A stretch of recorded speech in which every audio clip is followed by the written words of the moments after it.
Good morning students. आज हम करने जा रहे हैं chapter number 5 of micro economics. Okay, तो ये न्यू चैप्टर है और बहुत ही इजी चैप्टर है ये हमारी इस बुक का। तो नेम है थ्योरी ऑफ डिमांड। तो इसमें हम डिमांड के रिगार्डिंग सारा डिस्कस करेंगे टॉपिक। डिमांड का मतलब क्या होता है? जनरली हम बोलते हैं कि जब हम शॉपिंग करने जाते हैं, जो चीज़ हम परचेज करके लाते हैं तो वो डिमांड है। डिमांड क्या है? Basically demand means affective desire for a commodity which is backed by the ability and willingness to pay for it. इसका मतलब क्या हुआ कि डिमांड हम किसको कहते हैं? जब किसी चीज को लेने के लिए हमारी क्या होगी, बहुत ज्यादा डिजायर है, बहुत इच्छा है, मुझे वो चीज बहुत पसंद है, हम नॉर्मली ये कहते हैं। तो किसी चीज को लेने के लिए आपकी डिजायर है, ठीक है, आपकी इच्छा है एक आइटम को, कमोडिटी को, तो वो उसके पीछे हम चलते हैं। तो which is backed by the ability and willingness to pay for it. वो डिजायर किसके पीछे है?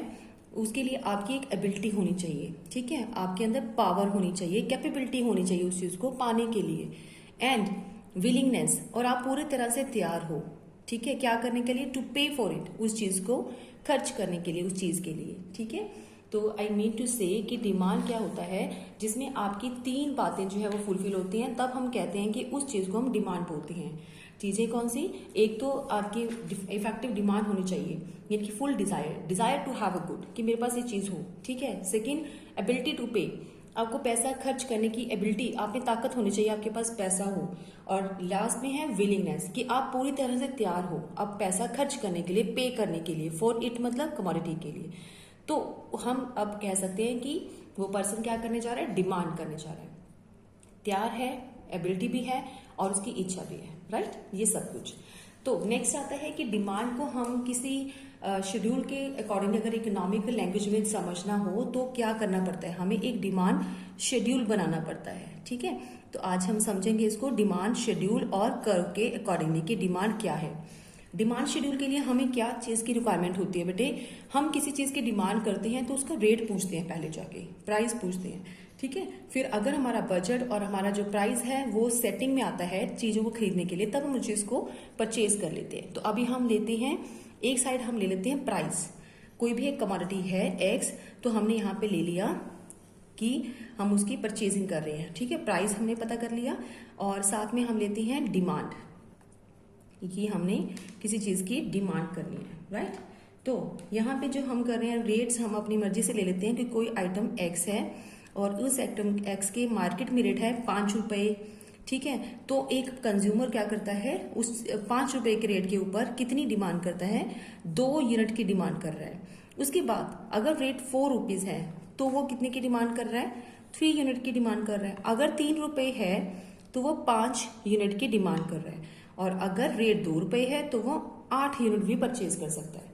इसका सिंपली मतलब क्या हुआ कि प्राइस और डिमांड दोनों का जो आपस में रिलेशन है वो कैसा रिलेशन है?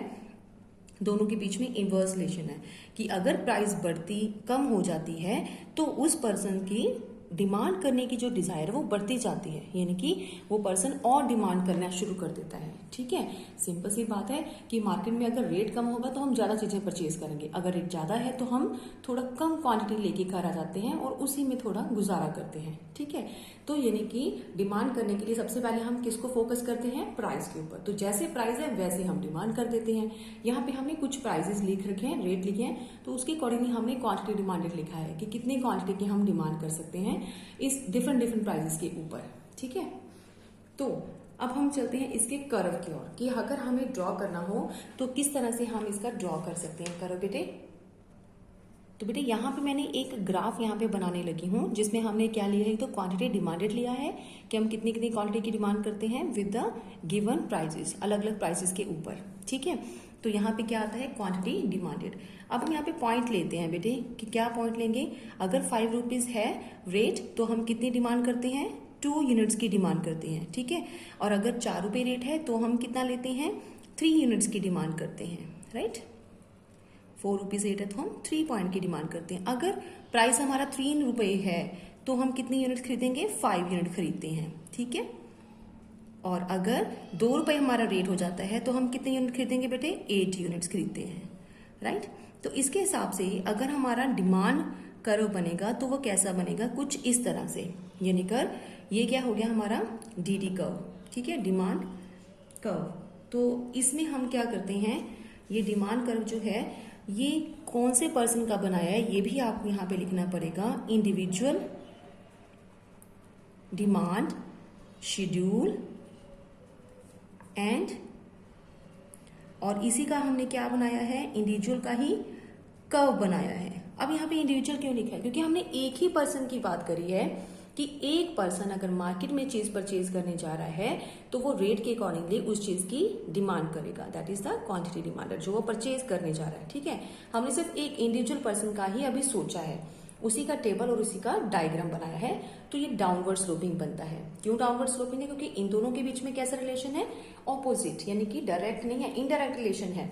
अगर एक चीज कम हो रही है तो दूसरी क्या हो रही है, बढ़ रही है साथ साथ। अगर प्राइसेस हमारे बढ़ जाएंगे तो क्या एक पर्सन ज्यादा डिमांड करेगा, नहीं, तो डिमांड क्या हो जाएगी, कम हो जाएगी। तो इट मीन्स दोनों के बीच में रिलेशन कैसा है, नेगेटिव रिलेशन है, इनडायरेक्ट रिलेशन है। इसीलिए हमारा डायग्राम जो होता है हमेशा जो डिमांड कर रहा है वो क्या होता है, डाउनवर्ड स्लोपिंग होता है, लेफ्ट टू राइट, यहाँ लेफ्ट से राइट की तरफ बढ़ता जा रहा है, राइट। अगर हम इसी चीज को मार्केट पे चले जाएं, मार्केट डिमांड शेड्यूल बनाएं, क्योंकि हमें सिर्फ एक इंडिविजुअल पर्सन की बात की है अभी, अगर हम मार्केट डिमांड शेड्यूल की बात करें तो उसका डायग्राम और उसका शेड्यूल अगर हमें लेना पड़ जाए तो कैसे लेंगे। अब हम यहाँ पे क्या करते हैं, ज्यादा पर्सन्स की हम नहीं बात करेंगे, हम यहाँ पे दो पर्सन, एक से ज्यादा पर्सन ले लेते हैं, दो ले लेते हैं, तीन ले लेते हैं, कितने भी हम पर्सन यहाँ पे ले सकते हैं। ठीक है, तो अभी मैं आपको समझाने के लिए दो ले लेती हूँ या तीन ले लूंगी। तो इसमें क्या आता है हमारे पास कि हम उन पर्सन का टोटल कर लेते हैं, तो वो क्या हो गया, एक से ज्यादा पर्सन क्या हो गया, मार्केट। अब यहाँ पे मैं नंबर ऑफ पर्सन तो ले नहीं सकती ना, यहाँ पे सिर्फ उसको हम शो करेंगे कि मार्केट का डिमांड कर्व कैसे तैयार होता है, वो आपको दो या तीन पर्सन के अकॉर्डिंगली भी समझ में आ जाएगा। तो ये क्या है, प्राइस। तो प्राइस हमें कैसे पता चलेगा, जो हमारे पास गिवन है उसके अकॉर्डिंगली हम क्या लेते हैं बेटे, डिमांड शेड्यूल बनाते हैं। ठीक है, जैसे यहाँ पे ए पर्सन का है, फिर बी पर्सन का ले लिया, फिर सी पर्सन का मैंने डिमांड शेड्यूल ले लिया। मैंने यहाँ पे तीन पर्सन के नेम लिख दिए, ए बी सी। ये तीन पर्सन हमारी मार्केट के कंज्यूमर्स हैं जो इन रेट के अकॉर्डिंगली क्या करेंगे, परचेजिंग करने वाले हैं। रेट क्या है, वैसा ही, अगर 5 रुपए रेट हो, 4 रुपए हो, 3 रुपीज रेट हो या 2 रुपीज रेट हो, तो ए यानी कि पहला वाला सेम ले लेते हैं। उसने कैसे क्वालिटी परचेज करी थी, ए पर्सन ने, इंडिविजुअल जो हमने बनाया था उसकी डिमांड कर्व कुछ ऐसा था, डिमांड लेने के जो तरीका था वो ऐसा था। एक अनदर पर्सन हम ले लेते हैं, वो कैसे डिमांड करना चाहता है इन चीजों की, तो अनदर पर्सन लेता है, उसने डिमांड करी है, यहाँ पे हम बात कर लेंगे कि वो 5 रुपीज के अकॉर्डिंगली ले रहा है 3 यूनिट, फिर उसके अगर रेट 4 हो गया तो वो 2 यूनिट ले रहा है, उसके बाद अगर रेट 3 है तो वो 4 यूनिट ले रहा है। ठीक है, और अगर रेट 2 है तो वो 8 यूनिट ले रहा है। अपनी मर्जी से हमने ले लिए, 2 पर्सन ले लिए। अब हम थर्ड पर्सन की बात कर रहे हैं, क्योंकि हर एक पर्सन का अपना अलग से तरीका होगा परचेजिंग करने का, जैसे उसकी जरूरत है, टेस्ट है, उस हिसाब से वो डिमांड कर लेगा। बी पर्सन अपनी तरीके से डिमांड कर रहा है रेट्स को देख के, सी पर्सन अपने तरीके से डिमांड करेगा। उसने 5 रुपीज रेट चेक किया तो उसने सिर्फ एक आइटम खरीदी, उसके बाद जब उसको रेट जो था 4 हो गया तो उसने एक आइटम बढ़ा दी, वो कितनी लेने लग गया, 2। ठीक है, और उसके बाद अब हम यहाँ पे बेटा एक चीज और देखनी है, यहाँ पे जो हमने आइटम्स ले रहे हैं यहाँ पे, तो हमने इंक्रीज करते हुए दिखाना है। जैसे यहाँ पे 5 से 4 हो गया ना, तो उसकी डिमांड क्या हो जाएगी, 3 से हमें बढ़ानी है, कम नहीं करनी, क्योंकि हम यहाँ पे क्या कर रहे हैं, एक ऐसा टेबल ले रहे हैं जिसमें इंक्रीजिंग हो। ठीक है, तो मैं यहाँ पे चेंज कर लेती हूँ, जैसे यहाँ पे था 2 से 3, 3 से 5, 5 से 8 हो गया, तो यहीं पे हम यहाँ पे ले लेते हैं कि 3 थी, फिर उसने 4 ले लिया। ठीक है, आइटम उसने बढ़ा दी, यहाँ पे 4 ले लिया, यहाँ पे क्या करेंगे, 5 की जगह पे 6 ले लो, यहाँ पे 6 कर देते हैं। राइट, क्लियर बेटा। मैंने यहाँ पे क्यों चेंज किया है, वो इसीलिए चेंज किया है क्योंकि रेट को देखते हुए एक पर्सन का दिल करता है कि मैं ज्यादा आइटम खरीदूं। हमने यहाँ पे 2 ले लिया था तो वह आइटम कम नहीं कर रहा, रेट को देखते हुए वो 3 के बजाय 4 आइटम खरीदने लग गया। जब रेट और कम हुआ तो वो और आइटम 6 खरीदने लग गया, फिर और रेट कम हुआ तो उसने और बढ़ा दिया। अब हम थर्ड पर्सन की बात करते हैं, उसने जैसे एक आइटम खरीद रहा था पहले वो 5 रेट को देखते हुए, जब रेट कम हुआ साथ ही साथ उसने 2 यूनिट कर दिए खरीदने की, परचेजिंग पावर बढ़ गई उसके पास। जब रेट जो था 3 रुपए और रेट कम हुए तो उसने और यूनिट खरीदना पसंद कर दिया। और उसके बाद फिर से रेट कम हुए तो उसकी क्यूरियोसिटी और बढ़ गई, वो और डिमांड करने लग गया। मैंने यहाँ पे 3 पर्सन लिए हैं और तीनों पर्सन का अब हम क्या करेंगे, एक डायग्राम बनाएंगे ताकि हमारे पास क्या निकला है बेटे, टोटल निकला है मार्केट का। तो अब हम शेड्यूल में ये 3 पर्सन ले लिए तो हम यहाँ पे ले सकते हैं मार्केट डिमांड। ये ए पर्सन की डिमांड है, ये बी पर्सन की और ये सी पर्सन की। ऊपर आप यहाँ पे लिख दोगे डिमांड ऑफ कंज्यूमर्स। तो कंज्यूमर्स कितने लिए हैं हमने अपने क्वेश्चन के लिए, ए बी सी। आप चाहो तो 4 5 जितने मर्जी यहाँ पे शो कर सकते हो। और यहाँ पे हम ले रहे हैं मार्केट डिमांड। तो ये मार्केट की डिमांड कैसे बनेगी, अगर हम सभी लोगों की डिमांड को प्लस कर देंगे तो वो क्या बन जाएगा, मार्केट डिमांड बन जाएगा। हमारे पास पर्सन कितने हैं, आपने 3 लिए हैं तो तीनों को प्लस कर देते हैं। पहले सभी टोटल जो है उनका मैंने कर दिया 6 9 15 23, राइट। तो ये मैंने क्या किया, सबका मैंने प्लस कर दिया क्योंकि अब पूरी मार्केट तैयार होगी। यानी कि मार्केट में जो एक्स यूनिट हम ले रहे हैं उसके रेट को देखते हुए अलग अलग पर्सन ने अलग अलग डिमांड की, तो पूरी मार्केट ने कितनी डिमांड की, इन चीजों की डिमांड करी। ये हो गया मार्केट डिमांड शेड्यूल। आपको पेपर में इसी तरह आएगा बेटे कि इंडिविजुअल अगर डिमांड कर्व बनाना हो या शेड्यूल बनाना हो तो कैसे करना है, फिर उसमें एक पर्सन का आप दिखाओगे।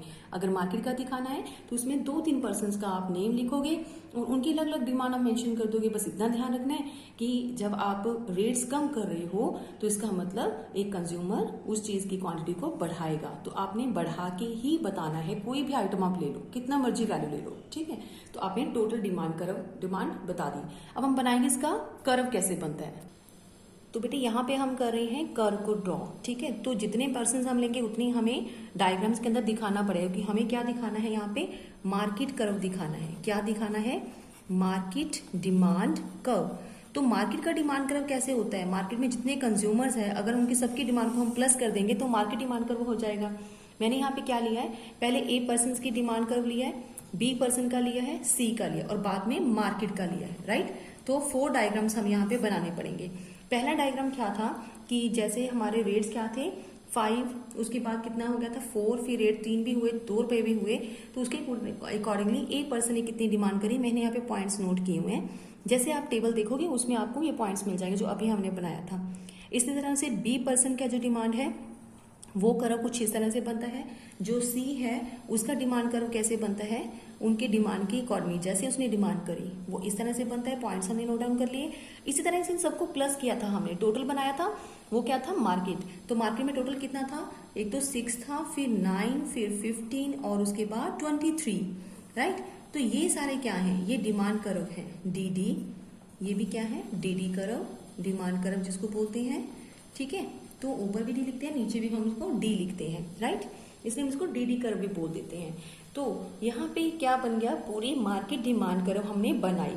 अब इसको क्या करेंगे, यहाँ पे एक डॉटेड लाइन हम ड्रॉ कर देते हैं 5 रुपीज के बिल्कुल एग्जैक्ट उसके ऊपर।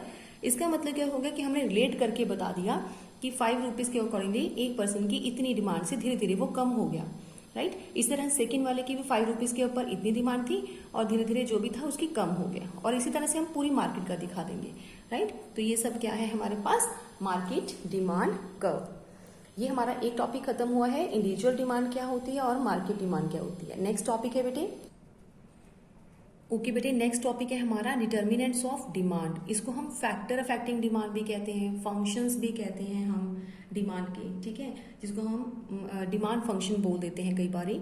यहाँ पे लिख लेते हैं हम डिमांड फंक्शंस, राइट बेटे।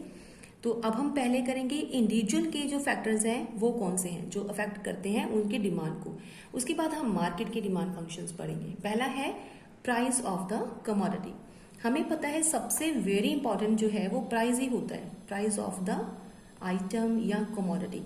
तो जो कमोडिटी का रेट है उसके ऊपर उस पर्सन की डिमांड जो है वो बहुत डिपेंड करती है। अभी हमने जो टॉपिक रीड किया उसमें हमने क्या देखा कि जैसे जैसे रेट कम होते हैं ना तो लोगों की डिमांड बढ़ जाती है, उस इंडिविजुअल पर्सन की सोच बदल जाती है और वो डिमांड क्या कर देता है, इंक्रीज कर देता है। अभी तक आपने यही समझा ना डिमांड के अंदर। तो प्राइस का बहुत इम्पैक्ट पड़ता है डिमांड के ऊपर। यही चीजें हमने पढ़ना है कि डिमांड को इफेक्ट कौन कौन सी चीजों से होता है।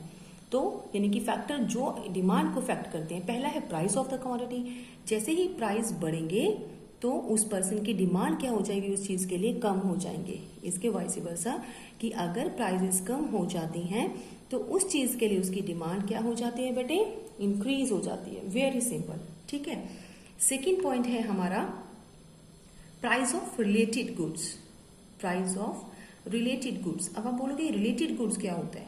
रिलेटेड गुड्स होता है कि कई बार हम कोई चीज खरीदते हैं ना, तो उसके जैसे मार्केट में एक और चीज भी होती है। दो तरह से हम रिलेटेड गुड्स को देखते हैं, ठीक है। तो रिलेटेड गुड्स का पहला पॉइंट होता है जिसको हम बोलते हैं सब्स्टिट्यूट। Substitute goods. तो ये सब्स्टिट्यूट गुड्स क्या होती हैं, जैसे वो अगर हमें मार्केट में एक चीज नहीं मिलती ना, तो हम दूसरी चूज कर लेते हैं क्योंकि उसके ऑल्टरनेट में हमें कुछ ना कुछ अवेलेबल मार्केट से हो रहा है, उसको बोलते हैं सब्स्टिट्यूट गुड्स। जैसे कि चाय की जगह पे अगर आपको चाय की बहुत ज्यादा शौकीन हो, जैसे I am very much fond of T, तो मुझे बहुत पसंद है, तो चाय की जगह पे मुझे अगर चाय ना मिले तो मैं क्या पसंद करूंगी, फिर कॉफी मिल जाए, ठीक है। तो इस तरह के ऑप्शन रखती हूँ, तो इनको बोलते हैं सब्स्टिट्यूट टू ईच अदर। अगर चाय नहीं मिली तो कॉफी पी लेंगे। अगर कॉफी पसंद करने वाले पीपल हैं यहाँ पे, तो ऐसा जो इंडिविजुअल पर्सन है अगर कॉफी पीता है, उसको कॉफी के रेट ज्यादा लगेंगे तो वो किस पे आ जाएगा, चाय पीना शुरू कर देगा, ठीक है, क्योंकि they are substitute to each other. इस तरह से जो सॉफ्ट ड्रिंक्स पीते हैं, जैसे कि कोक है, कोक की जगह पे अगर आपको पेप्सी मिल जाए तो आप बोलते हो कि ठीक है चलेगा। अगर पेप्सी की जगह पे कोक मिल जाए तो आपको तो ठीक है, क्योंकि आपको कोई ना कोई सॉफ्ट ड्रिंक चाहिए ना पीने के लिए, ठंडा चाहिए, तो वो कोई ना कोई ऑल्टरनेट मिल जाता है, उसको बोलते हैं सब्स्टिट्यूट गुड्स। अब बात ये आती है कि एक जो इंडिविजुअल है, क्या उसकी डिमांड के ऊपर ऐसे सब्स्टिट्यूट गुड्स का भी असर पड़ेगा? यस, प्राइस का तो पड़ता ही है। सेकेंड पॉइंट हमने लिया है कि रिलेटेड गुड्स का असर पड़ता है। रिलेटेड में पहला हमने लिया है सब्स्टिट्यूट गुड्स का। अब इसमें क्या होता है कि अगर हमारे पास टी है, टी अगर एक कंज्यूमर हमारा पीता है, तो टी के रेट्स अगर बढ़ जाते हैं, प्राइसेस क्या हो जाते हैं उसकी, इंक्रीज हो जाती है। पी मतलब प्राइसेस। टी के अगर प्राइसेस बढ़ जाती हैं तो इसका जो फर्क है किसी और चीज पे पड़ता है? यस, कॉफी पीने वाले पे पड़ेगा। अब हमारा जो कंज्यूमर है, अगर वो कॉफी पीने वाला है, ये अज्यूम कर लेते हैं कि टी पीने वाला नहीं है, कॉफी पीने वाला है, क्योंकि हम रिलेट गुड उठाने वाले हैं ना, तो हम लेते हैं कंज्यूमर लाइक कॉफी। तो कॉफी की जो रेट है मार्केट में वो क्या हो जाते हैं, चेंज हो जाते हैं, ठीक है। सो हमारे उसके अगर कॉफी के रेट क्या हो जाते हैं अगर बढ़ जाए तो, ठीक है। तो इसको हम छोड़ रहे हैं अभी हम क्या ले रहे हैं, कंज्यूमर लाइक कॉफी, और कॉफी के प्राइसेस क्या हो जाते हैं अगर राइज हो जाते हैं, तो क्या इफेक्ट पड़ेगा उसकी डिमांड के ऊपर। अगर कॉफी के रेट्स बढ़ जाएंगे तो उसकी थॉट भी चेंज हो जाएगी। कैसे? अब वो कॉफी की डिमांड क्या कर देगा, कम कर देगा। क्यों?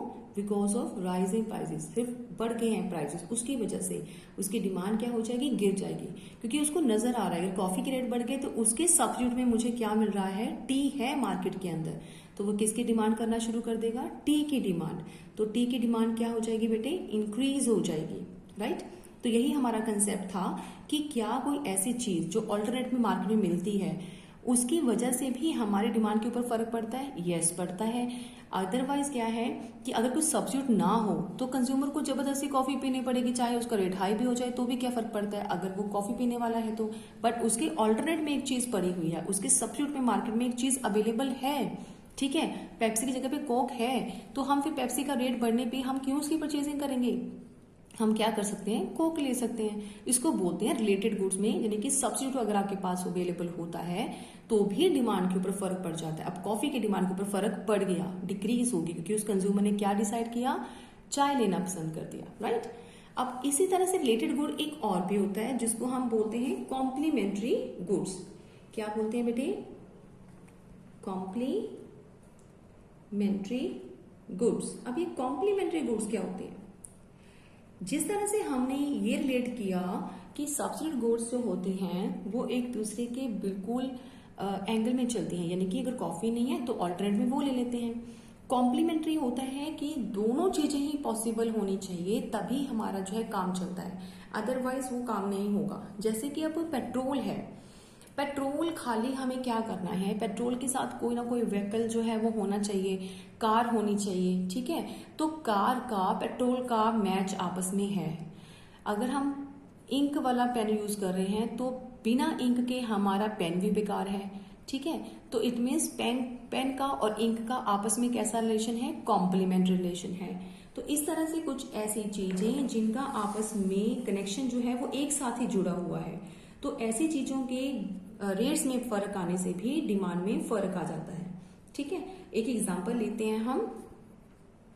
सपोज कर लो पेट्रोल की बात कर रहे हैं, तो अगर मार्केट में पेट्रोल महंगा हो गया, उसकी इंक्रीज हो गया रेट, राइट, तो पेट्रोल की प्राइसेस बढ़ने से क्या फर्क पड़ा, डिमांड ऑफ कार, हम कार ले रहे हैं या स्कूटर ले लो, डिमांड ऑफ कार, तो डिमांड ऑफ कार के ऊपर क्या इम्पैक्ट पड़ा कि जो लोग अभी प्लान कर रहे थे कि कार को खरीदना है, वो क्या कर देंगे, अब डिमांड कम कर देंगे। ठीक है, अभी वो पोस्टपोन कर देंगे अपना आइडिया, क्योंकि मार्केट में पेट्रोल महंगा मिल रहा है, तो वो क्या करेंगे, स्कूटर खरीदना, डिमांड कार की करना, वो थोड़ा सा फर्क तो पड़ता है। ठीक है, उसको बोलते हैं डिक्रीज हो जाएगा, राइट। तो इसी तरह से अगर पेट्रोल के रेट जो होते हैं वो कम हो जाए, तो डिमांड जो भी प्लान कर रहे थे वो डेफिनेटली डिमांड करेंगे किस चीज के लिए, कार के लिए, स्कूटर के लिए, एक्टिवा के लिए, तो वो डिमांड क्या हो जाएगी, बढ़ जाएगी। ठीक है, तो क्योंकि पेट्रोल का ही डिपेंड करता है हमारी चीजों को खरीदने के लिए। अगर हम कार खरीद रहे हैं तो उसको पहले पेट्रोल का रेट हमने चेक कर लिया। कंज्यूमर कुछ होते हैं जो कि बहुत ही ज्यादा अपनी इनकम को बचा के कुछ ना कुछ नया खरीदने की कोशिश करते हैं, तो अगर रेट्स हमारे कम हैं तो वो इस चीज को उसी टाइम जो है वो अपनी डिमांड को फुलफिल करना चाहते हैं, अदरवाइज वो पोस्टपोन कर देते हैं रेट्स के बढ़ने से, राइट। तो ऐसी चीजें क्या होती हैं, एक दूसरे के कॉन्ट्राडिक्टरी होती है, यानी कि एक दूसरे के कॉम्प्लीमेंट्री में चलती है। अगर एक है तो दूसरी पॉसिबल होती है, अदरवाइज दूसरी भी पॉसिबल नहीं होती।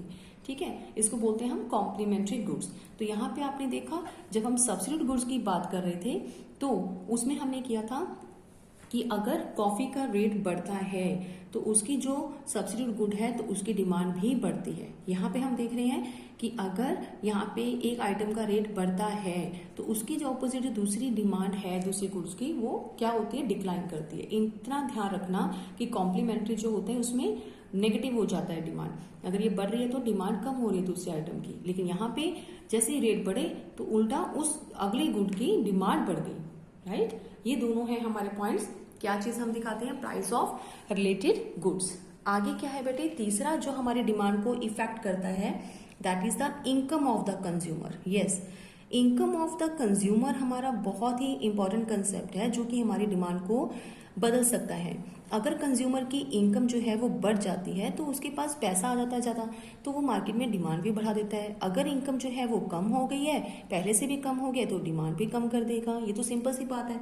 ठीक है, तो इनकम का भी फर्क पड़ता है हमारी चीजों को परचेजिंग करने के हिसाब से। हाँ, यहाँ पे भी दो हमें नोटिस करनी पड़ेंगी बातें। अगर तो हमारा जो कंज्यूमर है नॉर्मल गुड्स खरीद रहा है, नॉर्मल जो हर एक इंसान खरीदता है, नॉर्मल सा कि हमें यहाँ पे चीजें जो मार्केट में अवेलेबल हैं, ठीक है, नॉर्मल गुड्स, तो वो उसके हिसाब से तो सिंपल हमारा क्या रहेगा, इन दोनों के बीच में जो रिलेशन रहेगा वो कैसा रिलेशन रहेगा, पॉजिटिव। ठीक है, कि जैसे ही हमारी इनकम बढ़ती है और साथ ही साथ उस चीज वो जो मार्केट में चीज खरीदने जा रहा है उसकी डिमांड भी बढ़ती है, एंड उसके ऑपोजिट। ठीक है, और इंफीरियर गुड्स का केस क्या होता है, इंफीरियर होता है थोड़ा घटिया क्वालिटी की चीजें। अगर एक पुअर केस की बात करें, अगर पुअर हमारा एक पर्सन है तो वो चीजें खरीद रहा है मार्केट में घटिया क्वालिटी की, ठीक है, घी ले रहा है घटिया क्वालिटी का, और अगर वो अनाज ले रहा है वो घटिया क्वालिटी का, घटिया क्वालिटी के चावल जो बहुत ज्यादा मतलब लोअर क्वालिटी के होते हैं वो यूज कर रहा है। तो अगर उसकी इनकम बढ़ जाए ऐसे पर्सन की, कंज्यूमर की, तो क्या वो तब भी घटिया क्वालिटी की चीजें ही खरीदेगा ज्यादा? नहीं, तो वो क्या करेगा, उस इंफीरियर गुड्स की परचेजिंग कम कर देगा, इंफीरियर गुड्स की परचेजिंग कम कर देगा। क्यों? Now he have enough money to purchase the normal good, क्योंकि उसके पास अब इतना पैसा तो है कि अब क्यों वो घटिया चीजें खरीद के खाएगा। अब उसकी जो है पावर बढ़ गई है, परचेसिंग पावर, उसकी अर्निंग बढ़ गई है। अर्निंग से वो क्या खरीदना ज्यादा पसंद करेगा, नॉर्मल गुड्स। तो यस, नॉर्मल गुड्स के ऊपर जाएगा और उन चीजों को ही परचेज करना पसंद करेगा, राइट। तो ये भी आपको ध्यान रखना है, अगर पहले से एक पर्सन नॉर्मल गुड्स खरीद रहा है तो इनकम के बढ़ने से उसकी डिमांड जो है वो क्या हो जाती है, बढ़ जाती है। लेकिन अगर पहले से वो घटिया चीजें खरीद रहा है तो अब इनकम के बढ़ने से वो घटिया चीजें नहीं खरीदेगा, उसकी डिमांड कम कर देगा और किसकी बढ़ा देगा, नॉर्मल गुड्स की डिमांड बढ़ा देगा। ठीक है बेटे, नेक्स्ट पॉइंट है हमारा, एक है बेटे टेस्ट एंड प्रेफरेंसेस। यानी कि एक कंज्यूमर का टेस्ट भी तो कोई चीज़ होती है, टेस्ट उसकी चॉइसेस, उसका प्रेफरेंसेस किस चीज़ को लेने के लिए है, तो वो टेस्ट भी मैटर करता है, डिमांड के ऊपर इफेक्ट डालता है। अगर किसी चीज़ के फेवर में है वो, ठीक है, तो उस फेवर को ध्यान में रख के क्या करेगा, अगर वो चीज़ फेवरेबल कंसेप्ट ले रहा है तो उस चीज़ को ज़्यादा डिमांड करेगा, राइट। लेकिन वो किसी चीज़ को अगर नापसंद करता है तो वो जो उसका टेस्ट भी नहीं आता तो अनफेवर हो जाएगा उसके लिए उसका, ठीक है। तो अनफेवरेबल अगर टेस्ट है किसी चीज़ के लिए उसका, तो उसकी डिमांड क्या हो जाएगी, नेचुरली है कि कम हो जाएगी। जो उसको पसंद ही नहीं है उसकी डिमांड क्या करेगा, वो कम कर देगा। सो एक होता है बेटे एक्सपेक्टेशंस, यानी कि हमारी उम्मीदें। अगर हमें लगता है कि जो चीज़ हम खरीदना चाहते हैं मार्केट में आने वाले टाइम में उसका रेट जो है वो बढ़ सकता है, अगर हमें लगता है कि ऑनियन का रेट जो है आने वाले टाइम में इंक्रीज होने की हमें लगता है, डाउट है फ्यूचर के अंदर, तो अभी कंज्यूमर क्या करेगा, उसकी डिमांड बढ़ा देगा। अभी उसका रेट ठीक है तो अभी क्या करेगा, उसकी डिमांड कर देगा नाउ, इसी टाइम पे, ठीक है। अगर इन फ्यूचर में रेट कम होने के चांसेस है तो वो इस टाइम पे जो है वो बहुत कम स्टॉक खरीदेगा, लेकिन आने वाले टाइम में फ्यूचर की एक्सपेक्टेशन के अकॉर्डिंगली तब ज्यादा आइटम खरीदेगा। तो यह सिंपल कंसेप्ट की एक्सपेक्टेशन भी हमारे डिमांड को इफेक्ट करते हैं, राइट।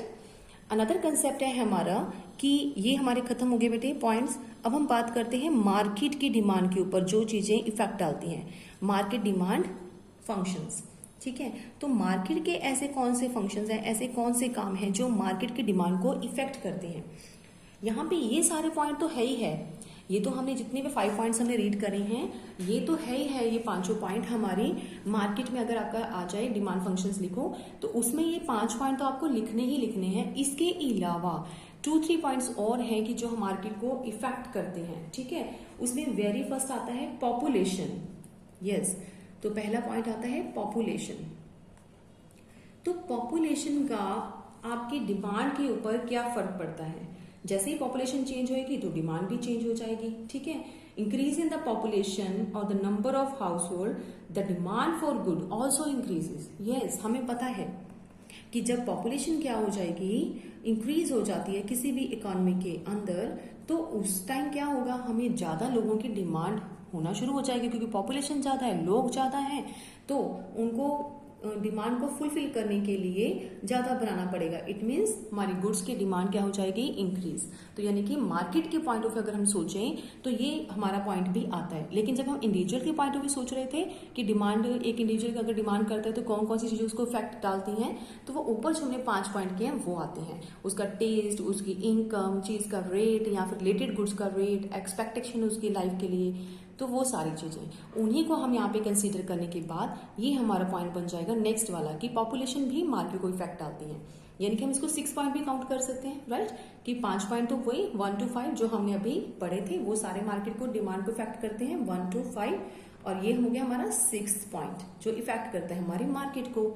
नेक्स्ट क्या आता है, नेक्स्ट आता है बेटे हमारा एक पॉइंट और, वो है हमारा distribution of income and wealth. क्या है बेटे, डिस्ट्रीब्यूशन ऑफ इनकम।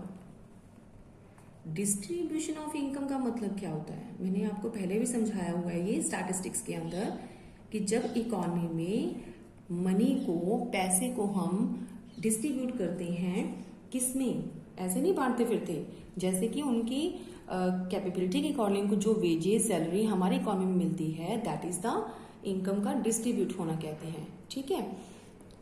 अगर इकोनॉमी के अंदर डिस्ट्रीब्यूशन सिस्टम हमारा ठीक नहीं है, अनइक्वल डिस्ट्रीब्यूशन चल रहा है। अनइक्वल डिस्ट्रीब्यूशन का मतलब क्या होता है, उसका मतलब होता है कि जो पैसा उनकी काबिलियत के अकॉर्डिंगली जाना चाहिए सब लोगों को, तो वो प्रॉपर नहीं जा रहा। रिच पर्सन और रिच हो रहा है, गरीब पर्सन और गरीब हो रहा है। यहाँ पे रिच और पुअर के बीच में जो डिस्ट्रीब्यूशन हो रहा है वो अनइक्वल है, ठीक है। उनको उनकी मेहनत के अकॉर्डिंगली पुअर्स को उतना नहीं मिलता जितना वो एक रिच पर्सन 1 घंटे के अंदर ही उतना पैसा जो है वो अर्न कर लेता है, राइट। ये टॉपिक हमने किया भी होगा, आपको मैंने बता दिया था एक बार। तो ये रिच और पुअर के बीच में डिस्ट्रीब्यूशन होता है हमारी इनकम्स का, that is the distribution of income. और उसको अगर अनइक्वल हो तो रिच पर्सन के पास अगर पैसा ज्यादा है, ठीक है, रिच हैव मोर मनी, ये हमें सबको पता है, तो उस टाइम प्रोड्यूसर क्या करेगा, वो ज्यादातर किस चीज को बनाना पसंद करेगा, लग्जरी गुड्स को ज्यादा प्रोड्यूस करेगा मार्केट के अंदर, यस। लग्जरी गुड्स को बनाएगा, क्योंकि रिच पर्सन्स को वो बेच के सेल करके क्या कर सकता है, ज्यादा प्रॉफिट कमा सकता है। अब जो पुअर पर्सन्स हैं उनके पास इतनी मनी है ही नहीं, ठीक है, तो मनी नहीं है, इसके लिए वो लग्जरी गुड्स को आसानी से परचेज नहीं कर सकते। ये किस लिए हुआ, क्योंकि उनकी अनइक्वल डिस्ट्रीब्यूशन था, प्रॉपर डिस्ट्रीब्यूशन तो था ही नहीं गरीबों के पास। अगर इकोनॉमी में इक्वल डिस्ट्रीब्यूशन ऑफ इनकम हो रहा हो, इक्वल डिस्ट्रीब्यूशन का मतलब कि अगर प्रॉपर जितना पैसा जिसके पास जाना चाहिए उस हिसाब से डिस्ट्रीब्यूशन हमारी इकोनॉमी के अंदर हो रहा हो, तो फिर क्या करते हैं कि जो हमारे पुअर पर्सन्स हैं, अब पुअर पर्सन्स भी क्या कर सकते हैं, they have also money to purchase. Yes, अब वो क्या परचेज कर सकते हैं, वो जो अब तक घटिया चीजें खरीद रहे थे, इंफीरियर गुड्स खरीद रहे थे, now they have enough money to purchase normal goods. Yes, अब वो नॉर्मल गुड्स खरीदेंगे इंस्टेड ऑफ इंफीरियर गुड्स। तो वो इंफीरियर गुड्स जो है वो परचेज नहीं करेंगे, इसकी बजाय वो क्या चीज परचेज करेंगे बेटे, अब नॉर्मल गुड्स खरीद सकते हैं, क्योंकि उनके पास ये पैसा है हाथों में, क्योंकि हमारे जो इकोनॉमी के अंदर डिस्ट्रीब्यूशन था वो इक्वल हुआ था, जिसके पास जितना जाना चाहिए था वैसा उनके पास पहुंच रहा है, ठीक है। तो पुअर की इनकम भी बढ़ जाती है, तो वो अपनी नॉर्मल गुड्स खरीदना पसंद करते हैं, राइट। तो ये था कंसेप्ट हमारा सेकेंड वाला, डिस्ट्रीब्यूशन ऑफ इनकम, ठीक है बेटे। तो इसके अलावा ये हमारा पोर्शन खत्म हुआ, ये था हमारा मार्केट के चीज़ों को इफेक्ट करता है, और दूसरा जो हमने ऊपर किए थे वो था इंडिविजुअल पर्सन की डिमांड को इफेक्ट करने वाले फैक्टर्स। तो अब हम टॉपिक यहीं पे खत्म करते हैं, नेक्स्ट वाला नेक्स्ट वीडियो में करेंगे। ओके बेटे।